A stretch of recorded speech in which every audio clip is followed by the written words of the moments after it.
Once educators have considered the different dimensions of thinking, cognitive, inquiry, dispositions, modalities, and creativity, they can focus on how to implement practical, high-quality models of the thinking dimensions across whole schools.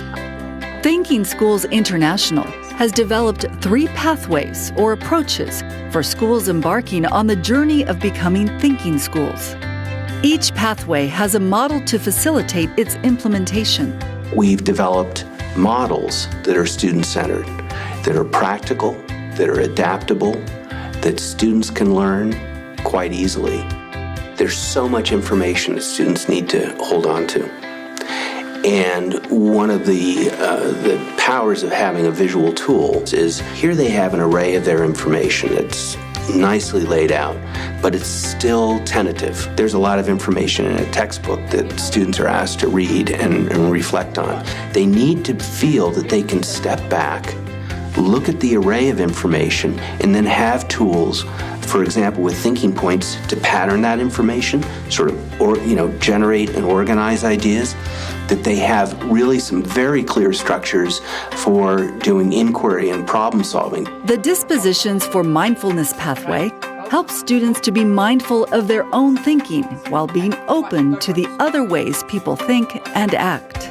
As a school, we are now focusing a lot more on metacognition and getting the children to think about their own learning and their own thinking. The open mind model emphasizes the following dispositions: connecting, persisting, being flexible, reflecting, and being precise. The open minds model, it really is derived from habits of mind. Each one of us has certain degrees of persistence and certain degrees of impulsivity. And we connect in different ways. We have empathy in different ways. But around the world, we have those kind of characteristics or habits of mind that really ground us as human beings. To implement these dispositions school-wide, educators at Thinking Schools prepare the environment, introduce the disposition, and facilitate understanding, and apply the disposition in class.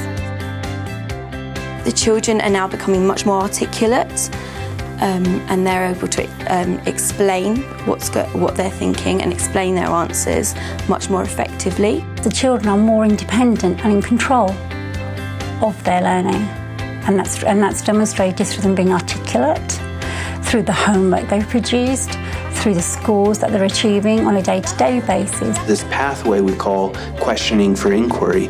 It's based on students becoming really fluent with asking their own questions. Of course, also, a lot of schools are very keen to develop and improve the quality of the questioning that goes on in the classroom. It's also about looking at open-ended questions that will challenge the students to think in a broader or even in a deeper way. The reflective action process, or RAP model, encourages students to use questions to identify actions, make informed decisions, and solve problems. The RAP model has 5 cyclical processes: reacting, researching, redesigning, rethinking, and revisioning.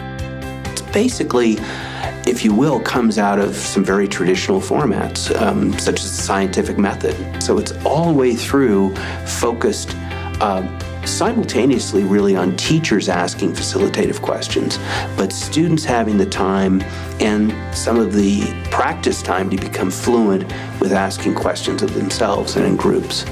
So the 3 models that we offer are really the thinking points for developing cognitive skills and thinking skills and critical thinking, the dispositions, the open minds model, and then the inquiry model.